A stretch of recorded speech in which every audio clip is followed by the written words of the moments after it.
Welcome, everyone. We'll give a few minutes just to wait for everyone to join. Please do grab whatever you need to be comfortable. Today's panel is about 1 hour long. Please find a space that's comfortable for you to listen. If you need anything to accompany you as you join in the sharing that is going to be today, we welcome you to be as comfortable as you can, and we'll get started in another minute or so.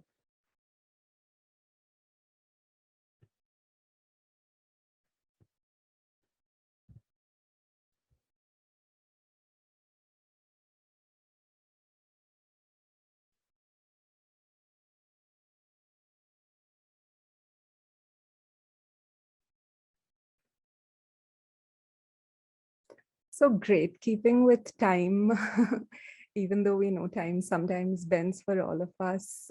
Let's get started with today's session. And we're so glad that all of you could join. We saw an amazing registration, and we're very glad to be here with all of you, even though we cannot actually see you in the meeting space, but we know that we can hear and kind of feel each other in other ways.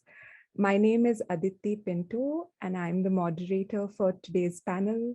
Today's panel is titled Futuristic Practices of Abortion Care that are diverse, dignified, and digital spaces for informed and accompanied abortions. And I'm the member facilitation, learnings, and co-creation manager with Inroads. Inroads, for those of you who don't know, is the international network for the reduction of abortion, discrimination, and stigma. And today's panel is co-created by Inroads. Inroads is a network of over 1,800 abortion care workers, reproductive justice and rights advocates, artists, researchers, community members, and more.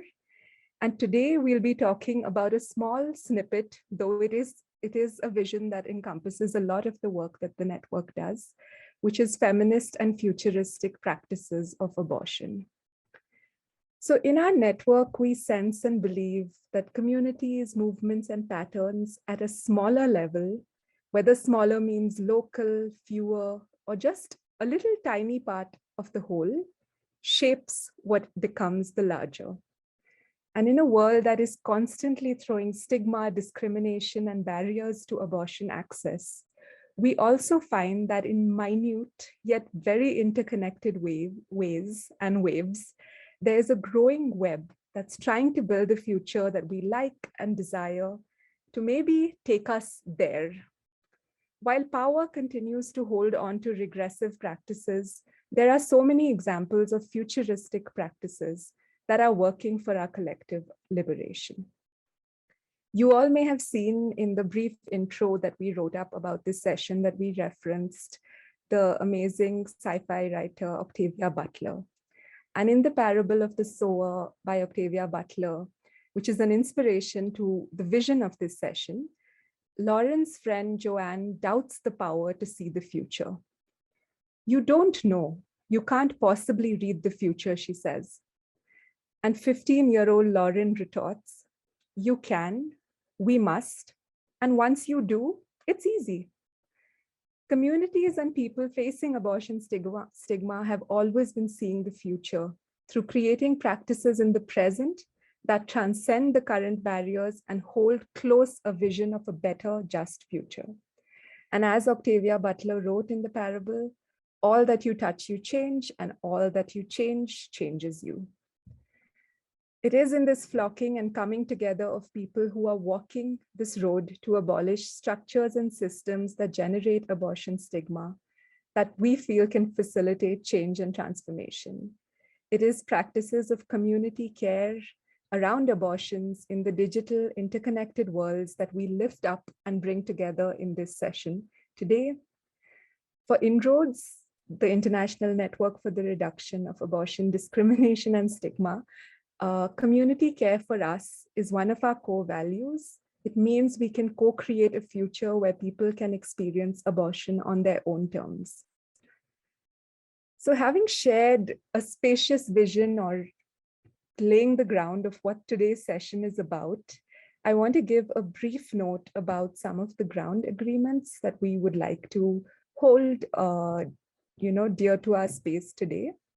So for Inroads and the panel today, community care means that we believe in and seek a world where abortions are considered normal and are allowed to have the meaning and balance relevant to the person having the abortion, where people can access the abortions they need or want with dignity and humanity.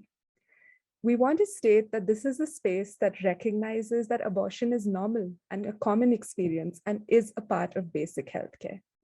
And if you cannot recognize or respect this, then maybe this isn't the space for you.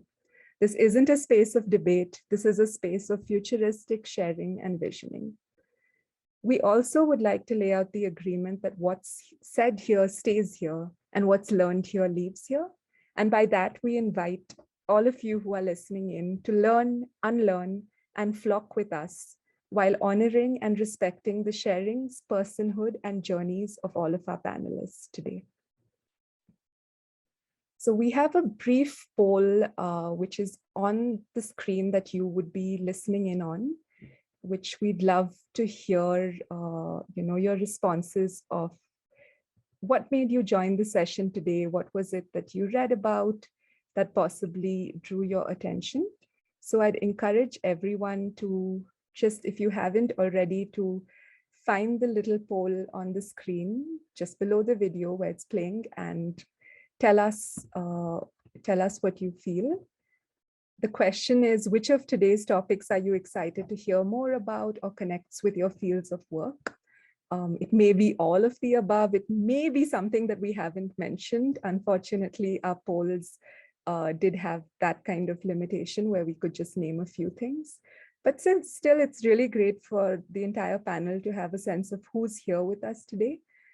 So if we find connections, we could share a little more based on the interest in the room. So I'll give you just a minute more to go in and submit your answers.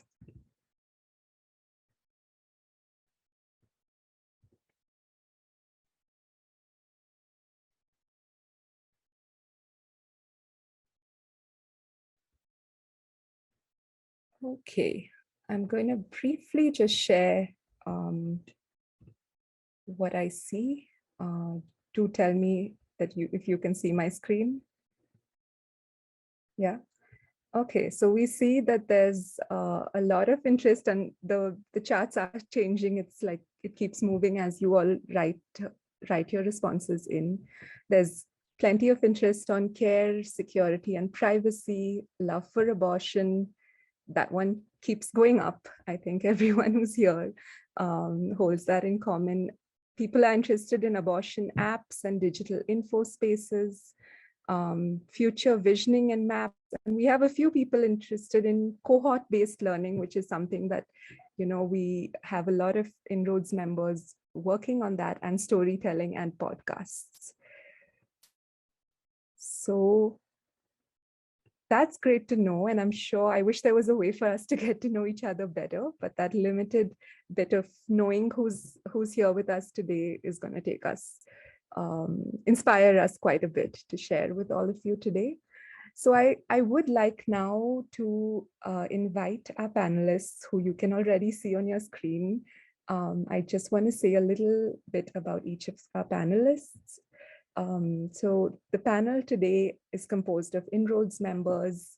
We have with us Camila Ochoa Mendoza, who is an abortion care worker with Women Help Women and also runs the fabulous podcast Abortion with Love. We have Ihunanya Chukwu, who is the Assistant Hotline Coordinator at Generation Initiative for Women and Youth Network in Nigeria, and has been very actively involved in the Mama Sophia app that hopefully we'll hear a lot more about today. We have Jasmine Lovely George, who's the founder of Hidden Pockets Collective in India, who provides digital abortion accompaniment, information sharing, and do a lot of things, also have a podcast. So I'll leave it to Jasmine to speak more about their practices and futuristic work. And we have Katie Gillum, who's the executive director of Inroads and also has spearheaded the Sentiment Gatherer tool space, which Katie will be sharing more about today. So thank you so much. And I hope all of our panelists are feeling excited about the kind of space that we have today and the possibilities that can come out of that. Just for everyone to get a sense of, who all are with us, what brings you together on a panel. I guess I'd start off by asking each of you about your own experiences with your digital practice. Now, I'm not going to name that. I know that each of you are involved in various digital practices. And I'd like to know how you work towards community care around abortions in a digital world. How does community care and abortions feature in your digital practice? And maybe I can just call you out one by one. And if you feel like then passing it on, that's amazing. I'm just going to call the first person I see on my screen. So that is Camila. If you could share with us a little bit to get us started. Yes. Hi, everyone. I am Camila. All of my abortion work is online. I work for Women Help Women, which is a platform that helps people access abortion pills around the world. And we provide accompanying support as well. And I started the podcast Abortion with Love, which is a podcast that only talks about abortion and all its intersecting conversations. And I've been invited on this panel to talk about that work. So that's what I'll focus on today, the podcast. I think I center abortion care in the podcast and in the digital space by kind of setting my own rules of what we talk about and what we can say. And I think the beauty of creating a platform like this is that I don't have to limit or censor myself, and I can be unapologetic about my love for abortion. And I think that's where abortion care starts from, to recognize that every abortion is valid, every experience is valid, and this isn't only a political conversation. This isn't only a medical conversation. This is a conversation about as many things as there can be, because if you open your eyes, everything has to do with abortion, and everybody loves someone who's had an abortion, as Renee Bracey Sherman has said. So I think that's the great thing about the digital space. And the other great thing is that people can come in without committing, and I welcome everyone to listen. We can be anonymous, and we can also be out in the open, and we can see that there's nothing to be scared of to talk about abortion, because it's common and it's normal. And I think that's, the best thing that we can offer is to show that, or the best thing I can offer is to just love on people who have abortions, to show them that they're not alone and that I love them, not despite their experience, but because they chose themselves and because they chose their families. So I think, that's really one big part of abortion care in the digital space. I also do want to note that the digital space is not as accessible and inclusive as we like to act like it is. Only 63% of the world has access to the internet, and the internet is, or at least my podcast is in English mostly. So, and the internet is full of power dynamics. So it's really important to be critical as well about the limitations of abortion care on digital spaces. So I'll leave it at that and give the others a chance to answer as well.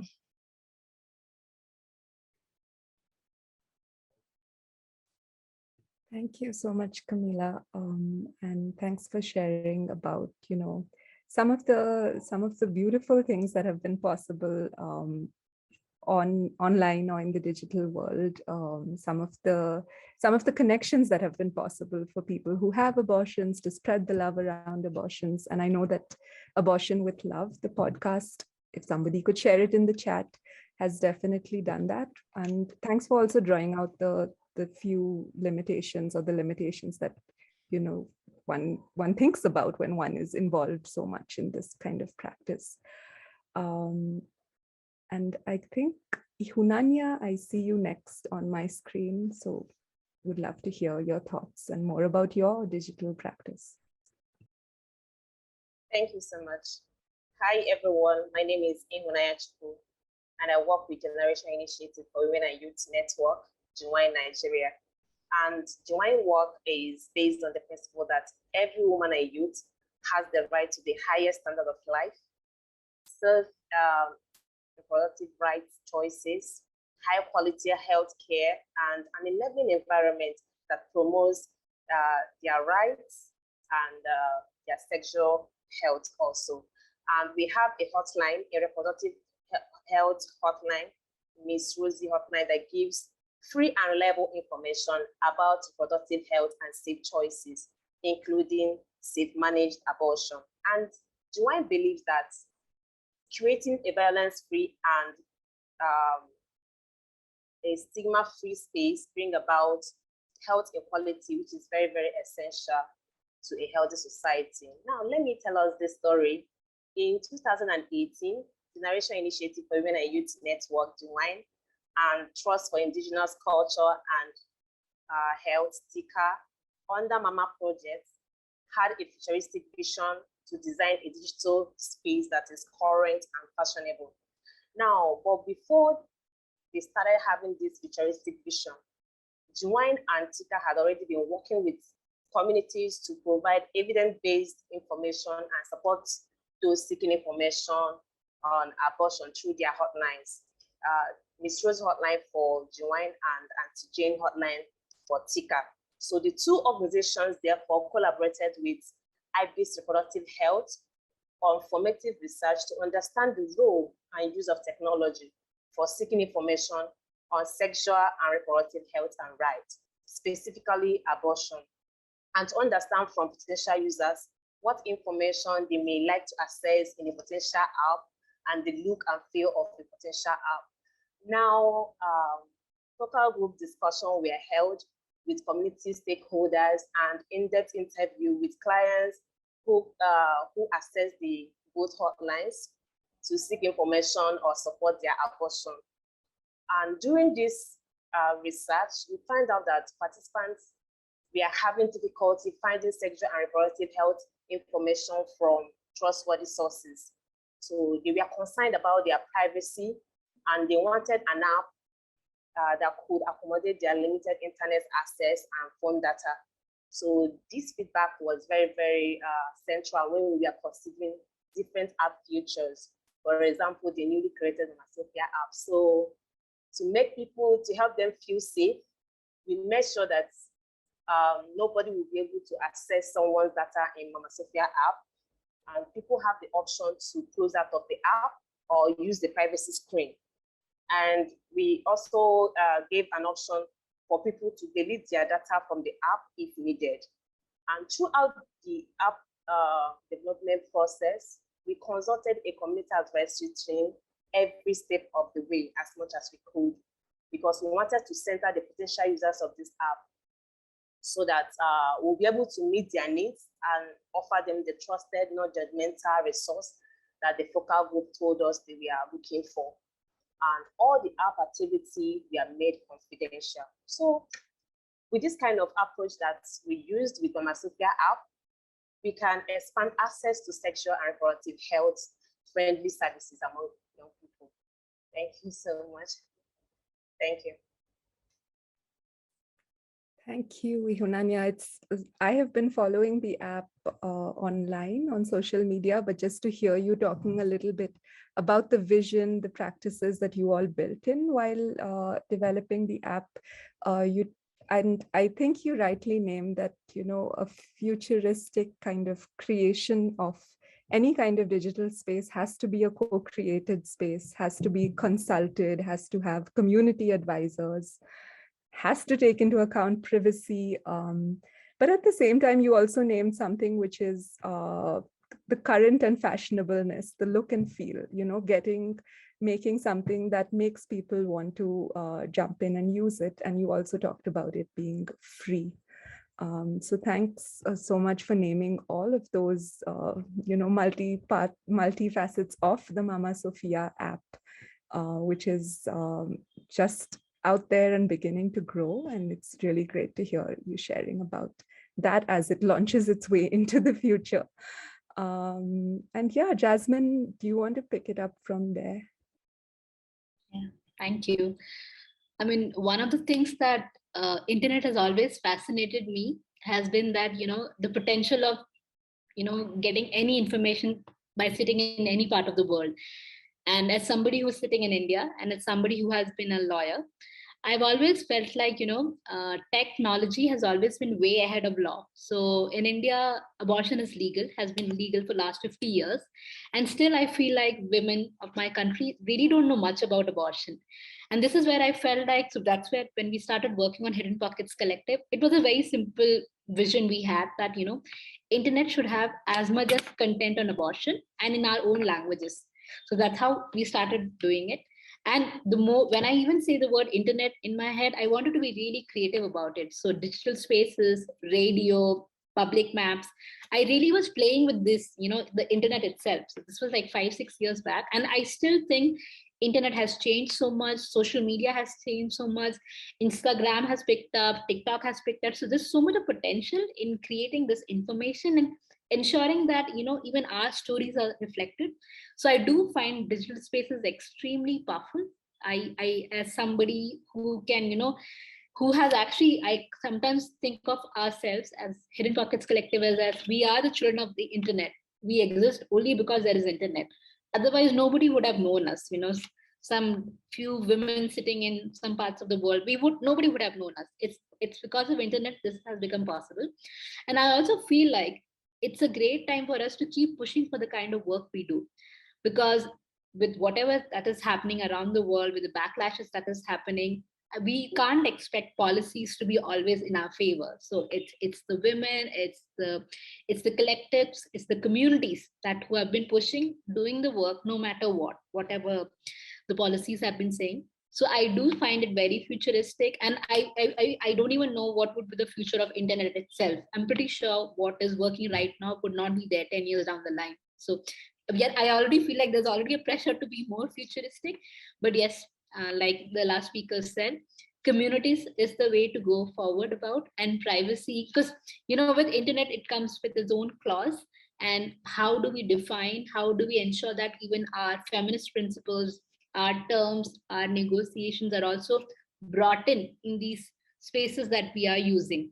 And how do we even alter the internet in a way which is more inclusive, which is a lot more driven by the principles we believe in? So yeah, this is some of the works that we have been doing, and some of the principles that we have been developing as the work goes on. Thanks, Jasmine. And I feel in a futuristic practice myself, like while we're connected on the internet, I still need my notebook and my pen and paper. I know that is considered, maybe that is considered non-futuristic in a certain vision, but I think in a truly futuristic vision, pen to paper is where we put down our thoughts and our reflections. And as you spoke, I had so many of those. Just noting, what do we consider to be forward? What do we consider to be, kind of addressing the future? And there's some things that automatically get kind of taken into that realm. Technology is often one of them, but then we can always kind of question, like, it may be moving fast, but is it futuristic? Right. And I think that's what you were also sharing. And I look forward to hearing more about the mapping that you briefly mentioned as we continue this conversation, just to hear, because I know that that's been a big part of Hidden Pockets. Being also a resident of India, I know that Hidden Pockets mapping work has really spread far and wide on the internet, like you said. So yeah, Katie, do you want to share a little bit? I know I spoke briefly of the Sentiment Gatherer, which is a very intriguing name. So do tell us more about it. Yeah, thank you for inviting me to join. I'm very excited to share with this crew at RightsCon, the Inroads Sentiment Gatherer. And I will, I think Eleanor, our fabulous tech Maven, will be sharing the link to the Inroads Sentiment Gatherer on the platform in the chat. The work that I'm here to share about started from where I started with in abortion work. And I came to abortion work from story. I came as a storyteller. I was working in film, in making documentary films, and also through online organizing. I started working as soon as I realized the relationships and the beauty and of the work and the necessity of that work in Ireland. I was one of the founding members of the abortion rights campaign in Ireland. And so my abortion work has always been online. My abortion work has always been, has always been distributed, has always been connecting with other people who have felt in their bones what was coming, right? Both the promise of the future, which is that we can change things, but also we often are asked by people who, when they're starting to pay attention, when there's been a regression or a problem, saying like, did that surprise you? And my answer is always no. I've known in my bones that that was coming, because I've felt the culture, I've experienced the culture. And our job as people who work on abortion and abortion futurists is to help other people, help the rest of the world feel in their bones that there's something off about the way that we think about abortion, that the culture itself is reflecting back at us something that we know not to be true, and that we can make our culture, we can create the abortion waiting rooms, we can create the abortion pathways to care that we want. And so one of the ways that we started exploring this is, what would it mean, as we did in Ireland, what would it mean to create an abortion care space? What would it mean to create our ideal waiting room in a country where we cannot have abortions at that time? And so we, fellow artists with mine, named Siobhan Clancy, also a member of Inroads, and I made something called The Waiting Room, and started looking at gathering ideas of what does it feel like to be in that waiting room? What does that waiting room mean to you?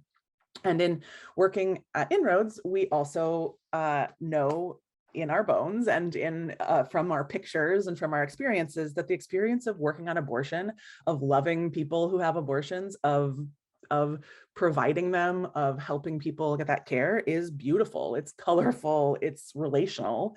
And the pictures and the images and the stories that we often see reflected back by the media is not.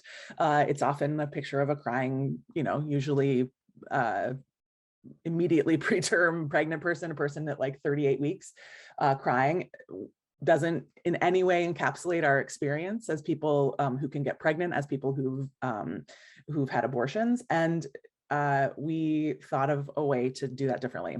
One of the biggest, let's see, do we have the link there? I can do it. I can share it in the chat. Okay, there we go. So let's see. You can see in Eleanor's chat there that if you can go to the sentiment gatherer, the password, the link starts SG make inroads, and there's a hashtag RightsCon or /RightsCon, and it's the code to get in is called Abortion Futures Are Now. And I would love for people, if you're willing to use the sentiment gatherer, it's very quick. It's just asking you for the 5 words that you associate with abortion. Afterwards, you'll do a little bit of categorizing of those so we understand what those mean. And when I talk next, I'll share a little bit about I'll share the results of the sentiment gatherer and tell you a little bit more. But one of the reasons that we made this in the first place is that we think it's important at Inroads and the team that specifically works in the sentiment gatherer is that the binaries, like that create debate, like Aditi said at the top of this session, this isn't a space of debate, because debate, this idea of for and against, anti and pro, things like that, actually paper over and really just shove out our actual stories. There is no space for love in that sort of debate, and there's no space for joy in that debate, because it doesn't it doesn't fit on a side of a binary. And so the focus of this work is breaking binaries for a future that is non-binary and filled with abortion love. So I am looking forward to seeing some of your responses in this Inroads sentiment gatherer, and I can tell you a little bit more about the sentiment gatherer explorer tool that we have and how it can be used in the future. Thanks, everyone. Great. So, Katie, I think maybe what we can do, since once you all go in there, you'll see that you'll have to put the password and then enter 5 words that you associate or that come to your mind when you think about abortion. Yep. And then the sentiment gatherer will also ask you to categorize them or put them in a certain kind of group. So would you like to wait for the results right now, or should we give people some time and then come back to it a little later in the session to look at it as we continue talking? Yeah, it would be great if people just fill it out as you go. It's not, doesn't take too much cognitive load. Hopefully you can be able to be working on it as we're talking right now. I'm seeing people say that they're having trouble accessing the link. I think that might be because you need to use the password, and the password Eleanor also copied in. It's called Abortion Futures Are Now. And so I'm seeing that several people, I will put it in the chat as well. Several people have used it already, which is great. And yeah, well, I'll share my screen and so we can see the response after people have had a little time to use it. Yeah, what a great and colorful tool to kind of provide us with learning, understanding, and community. From today we learned a little through the poll, but the sentiment gatherer allows us to see each other in a little closer, allows us to also understand the ways, the places that abortion kind of occupies, the spaces that it comes into. And all, I feel that there's a lot of insight that we can pick up from here. So Katie, I'm keen to hear you talking more about that. Or since we have the results, you could just share briefly now. Yeah, I just shared my screen. This is the first 4 people so far who have filled it out, which is fabulous. The nice thing that we can see here, and one of the ideal situations we can use for this in the future, is one of the ways this was designed is we actually collaborated with the World Health Organization, specifically the team that works on abortion, to use this tool to have real-time discussions with providers, with Ministry of Health officials, with policymakers, to sort of start breaking down. One of the things that also helped us make this tool was an experience at the International Conference of OBGYNs, where we asked people 5 words they associate with abortion out of a set of like 30 or 25 or 30 words. And what we found to be very interesting was that all of the doctors who were there picked legal words, and all of the lawyers who were there picked medical words, which demonstrated to us that there was this sense of like, whether it feels like my job or it feels like someone else's job, or it feels like the reason I can't do my job is because of this other tool, right? I can't legalize it. I can't work on decriminalization because this is a medical thing. I can't provide because I know that there's some sort of legal thing there. If we can break down these binaries or this sense of either or, having this conversation about the fact that it isn't just medical or legal. There's a variety of ways that people feel and sense about abortion in their bodies. And now we have twice that many, and this is a really interesting one. When we talk again, I'm going to stop talking and I can take this off sharing my screen now. When we come back and see more of what people are putting, I can compare this to another conference we went to, and it's looking really different, which is very interesting. And that's one of the things that this tool can do, is it can compare instances or uses at like other conferences, other cohorts of people, to start looking at like what groups share things in common in terms of the way they associate with abortion. So I will take this down right now. Thanks to the 8 people who've used it. And I'm excited to compare this to another conference, because usually they look similar, but this one looks really different, which makes me very excited. Yeah, how can all these colors not get everyone excited? And yeah, we look forward to seeing all of your responses. For those of you who need a little time to go through it, do take your time. We'll look at it in about 10 minutes again. So thanks so much, everyone, for introducing briefly and kind of telling us a bit about the work that you've been involved in, and some of the ways that you and your collectives that you've named and the groups that you've been part of have been creating these digital practices that center care, that also center mutuality, that also center access, and so much more. And that is part of the futuristic vision, or that is part of, us kind of coming together to envision a future that, can hold all of us. And I want to ask you something which is a little more kind of, if you could call it the philosophy of what you do, or kind of like a broader question, which is, we've used the word futuristic quite a bit. And I know that in the introduction, I shared a little bit about the inspiration of such a framing, but I was curious to hear from all of you what futuristic means in the abortion work that you are doing. And maybe you could give us an anecdote, or maybe you could just share with us some of your experiences. And also tell us why we should envision futures in digital care, learning, and feminist spaces that we all are a part of. So the what is futuristic and why as well.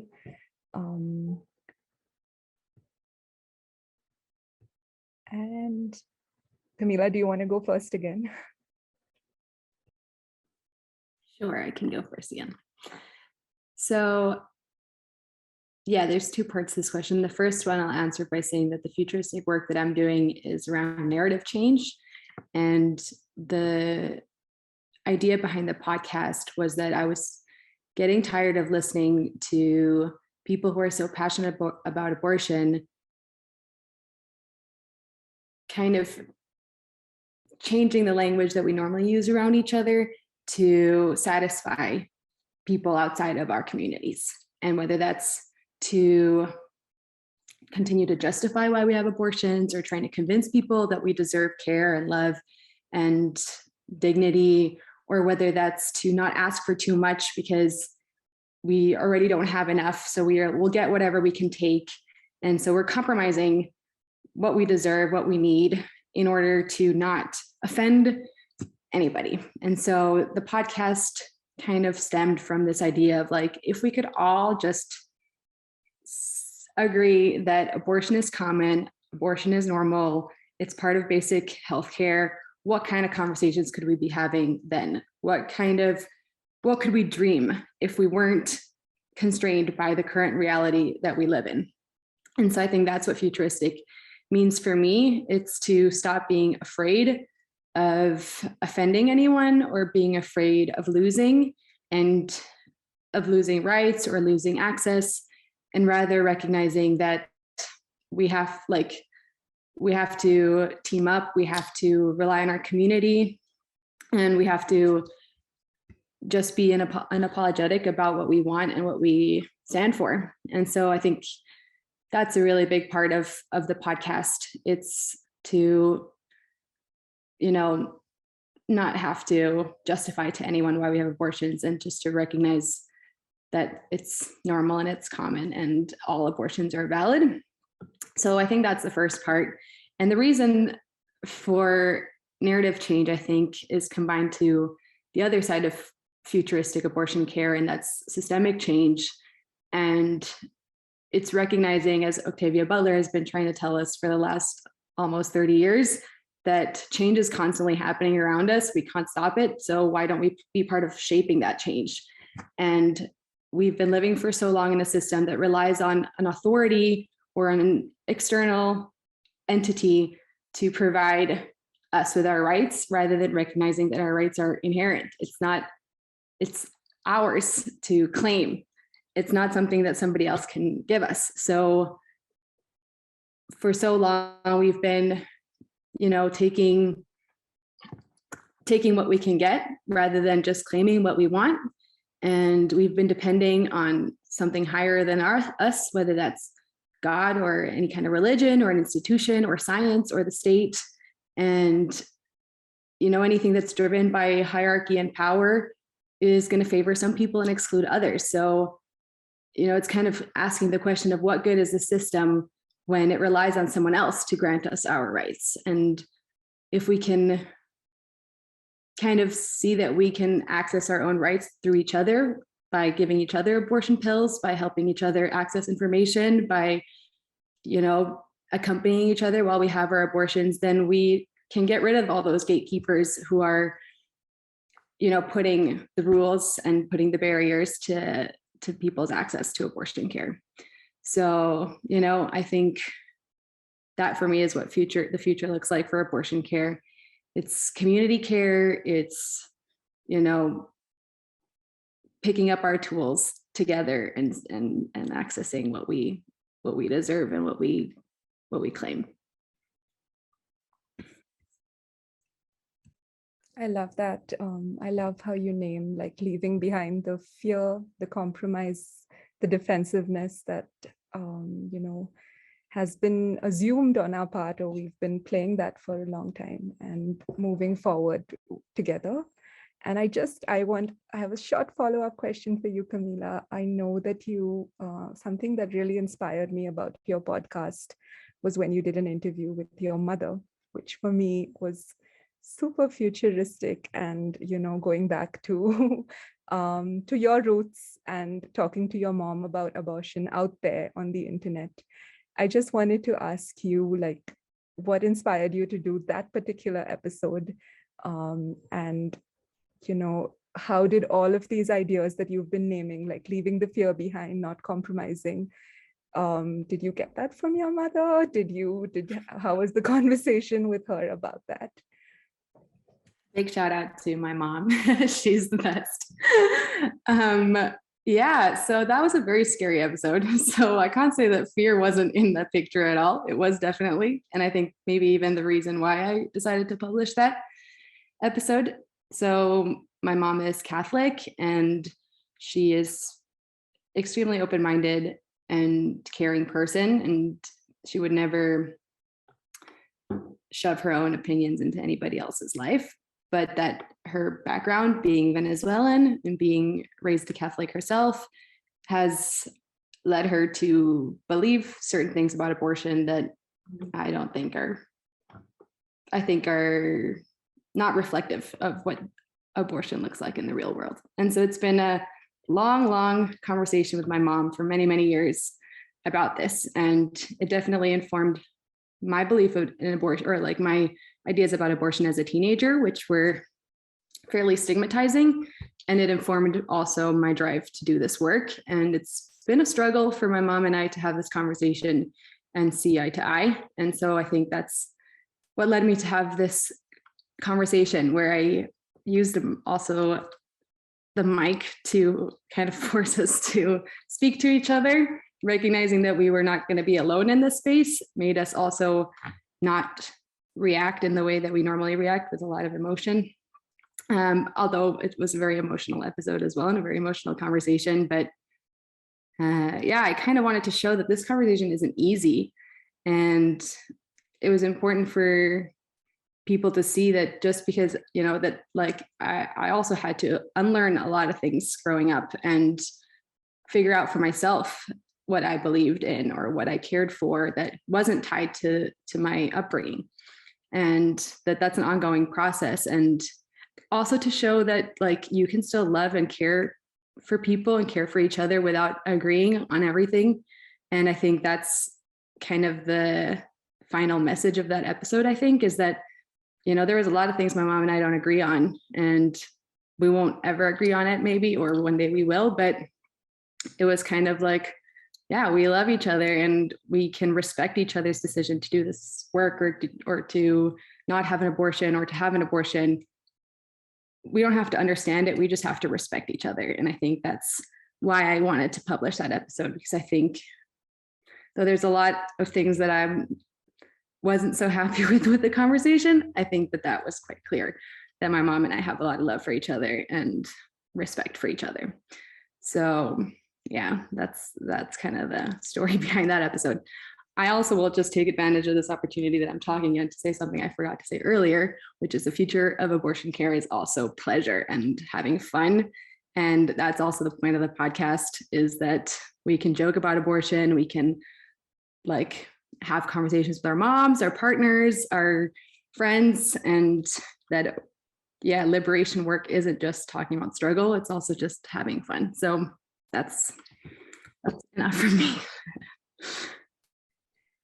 Thanks so much. And thanks for letting me put you on the spot with that, because I connected a lot with that episode. And I think the long conversation that you started with your mother probably led to various other long conversations. So we have this kind of scroll of long conversations, which aren't easy, but flowing in a certain direction, and we're walking along with them. And that's the amazing part about podcasts such as yours.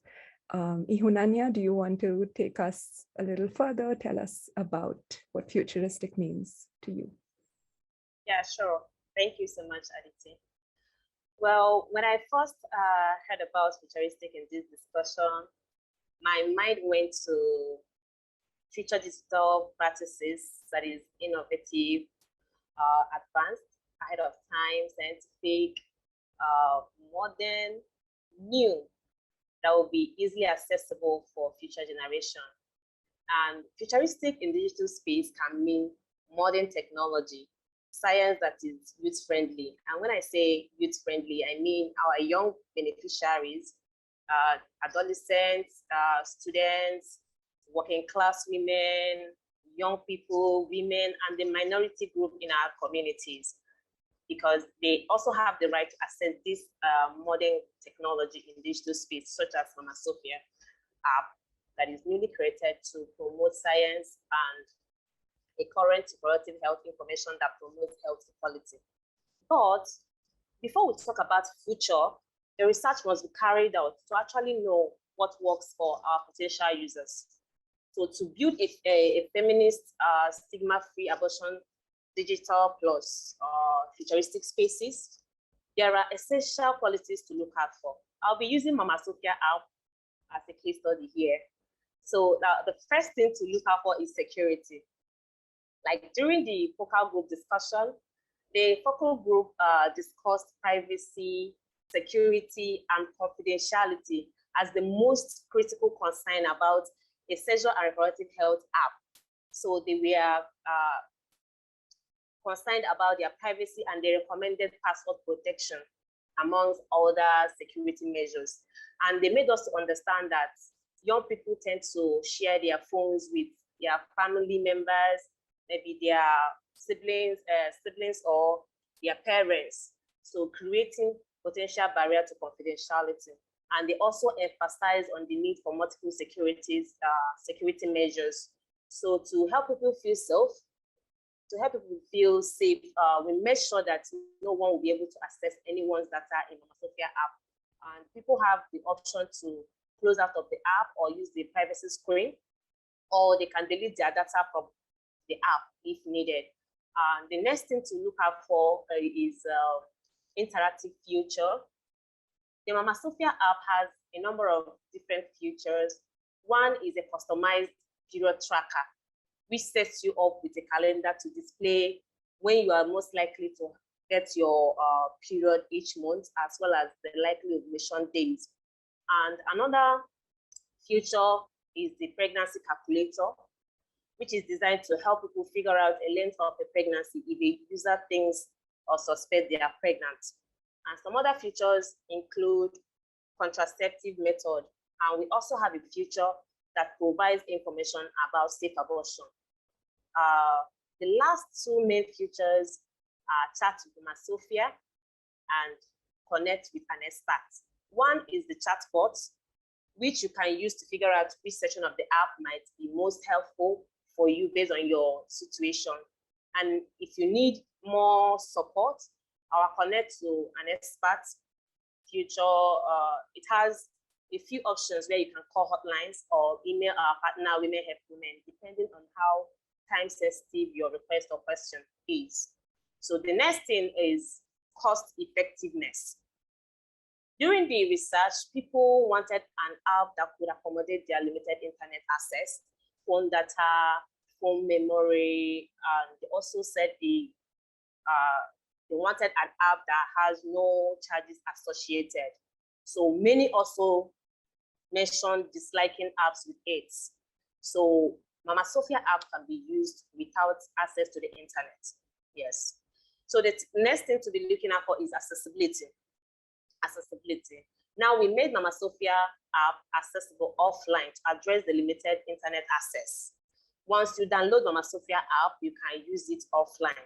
And Mama Sophia app is available on Google Play Store for Android users. Just type Mama Sophia app and it will appear. Apple Store on iOS for iPhone users, or you can visit our website at www.sophia.mamanetwork.org. I think I'll take that again. You can find Mama Sophia app on Google Play Store for Android users, Apple Store on iOS for iPhone users, and on our website at www.sophia.mamanetwork.org. So the next one to be looking out for is accuracy. Yes. During the focal group discussion, people wanted up-to-date, accurate, and trustworthy information, potentially associated with a trusted organization. So we make sure that every information is scientific and reliable. So I tell you today that Mama Sophia app is a typical example of a stigma-free digital space that is dedicated to providing reliable support so that people can make informed decisions as experts of their own sexual and reproductive health. And we really hope that it can be a resource for people from different backgrounds. Thank you so much. Thank you, Ihunanya, and thanks for naming that in these collective processes that we are talking about, there are, it's really important. A collective is made up of individuals to understand what various people, and you also spoke to the wisdom of youth, which is often overshadowed when young people tell us that we share our phones. Just the practical and the imaginative parts of the wisdom that young people have, which I think is definitely a founding kind of rock that is warming our toes as we walk to the future. So I think Mama Sophia app has so much to offer, to tell us about that. And thanks for sharing. Jasmine, I know you also have learned a lot from the wisdom of youth and so much more. So would love to hear about your vision. Oh, it's really interesting in hearing, how people perceive future. And actually, while I was using the tool that Katie had shared, I realized the words were really powerful. And I was actually even struggling to put the words in the categories. And that's one thing I feel the same about future. And I feel like the technology right now is the present, and future would be, humans with free time. And that's where I'm actually going to connect to Camilla's point of pleasure and fun. And that's something even we have been trying to figure out, how to talk about abortion in a just normal way. The thing is, either we talk about abortion from a fear perspective or from a rights space. It's really heavy. So we try to create a song on abortion just to make it, normal, just to have fun. And we got a lot of backlash for that. How can you just have fun with abortion song and all? And we made it in our local language, but we really wanted to say, it's one of those procedures that women just, or people just happen to have. And I think so that is stuff, So in my head, future would be personal. It will be very interpersonal. It would be emotional. And it's going to be very chaotic because I always feel like technology has really increased our IQ, but I'm not really sure about the EQ part.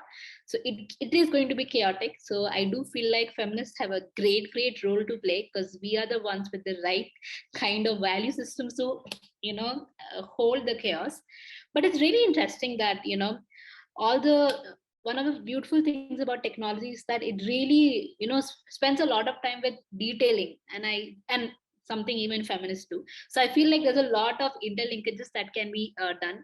And abortion has that beautiful intersection of, bringing lawyers and doctors and activists and religion and filmmakers to come together to think of world around it.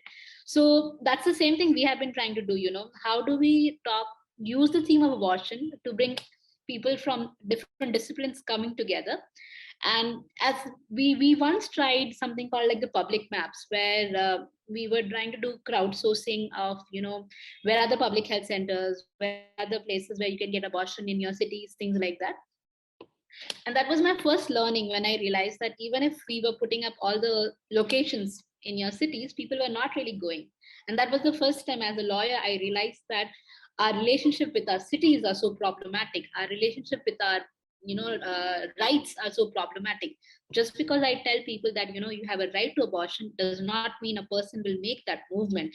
So in my head, future is cities. Can we make those cities where it reflects my realities, things like that? So I'm really ambitious when it comes to I think I really demand a lot from a future, because I feel like we have reached there. We have really fought for this, and I just don't want more laws. I don't want that. I really want a creative, I really want a happy, fun space. I want, at least in future, a future that reflects my realities of the youth, the wisdom of Camilla's mother, because I do feel like there's a lot of wisdom in every generation, and the future needs to reflect that. And in our work, that's something we have been trying to figure out. So every time a new tool comes in, be it radio, be it map, be it podcast, be it songs, if it's helping us push our own limits, why not? So metaverse is the new word now, and why not? If the whole world is moving there, why not? We'll also go there and ensure that abortion is taking over in that space also. But yeah, I do think that future has to be personal. It has to be driven by stories. It has to reflect the emotional chaos that we are all, and it will. It's just that to ensure that we'll also be there. So yeah, that's my hope from the future. Thanks, Jasmine. I just want all our ideas painted together on a canvas and blown out, because this is all amazing to hear. Well, we have very limited time left, and RightsCon is going to throw us out of the future into the present if we don't share all that we want to say. So Katie, I'll give you 2 minutes and then we'll wrap up the I'll session. just take a minute so you can wrap it up. Basically, I wanted to share what we have from all of your fabulous responses to the En-ROADS Sentiment Gatherer.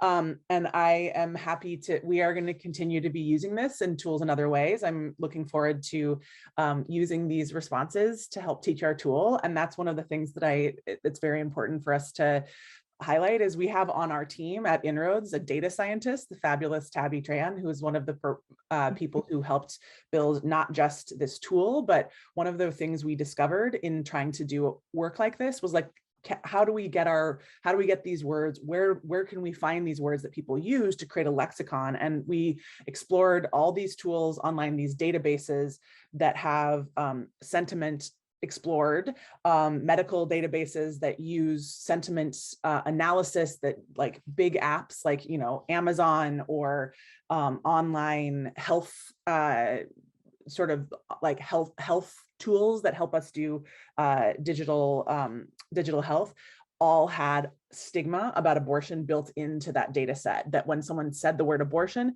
they associate with pain, with other stigmatizing ideas. So one of the tools that we want to see come out of this is the ability to make an abortion stigma-free lexicon, and being able to share that with big data so that they're not using an abortion stigmatized set of tools, set of language for how they do that work. And then the other thing I guess I would say is as Camilla was talking, it made me think, and then also everyone else subsequently when talking about the future, I explicitly used to say to myself, and we used to say to ourselves in Ireland all the time, is that stop asking for half measures, partial respect, little pieces of the pie, because what we're doing is throwing our future selves under the bus.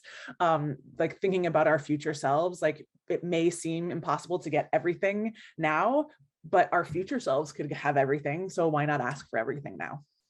Aditi, back to you. Thank you so much. Thank you. And we have the full pie up on the screen with the sentiment gatherer. I want to thank everyone who's here today so much, to all the panelists, to everyone who's listening in.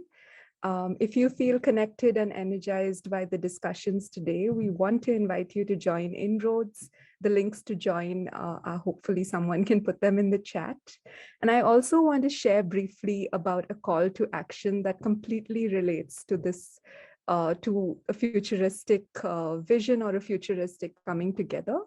So for funders in the room, listen up. This is a call. Inroads is currently putting out a funder call to action to ask philanthropy to take an open and loving stand around supporting abortion, to collectively bust the stigma around abortions that exists in philanthropy. This funder call to action came out in response to the context of the leaked US Supreme Court decision, for which we cannot say, like everyone on this panel shared, that we are not surprised. For cycles of history, we've seen supremacy and stigma build up. Yet we all firmly believe that our liberation, freedom, and bodily autonomy is not up for debate. And for that very reason, we ask you to act now for the future that we all are working towards. This call for action is an invitation to take a stand, to act now.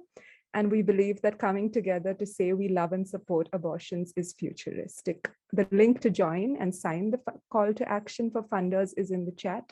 And to those of you who are listening in, for other folks, if you are not in philanthropy, we ask that you pledge to support abortions, talk about abortions, and generate a love around abortions wherever you go. Thank you so much for being here with us this morning, evening, and night, and enjoy the rest of the sessions at RightsCon. Take lots of care, and goodbye.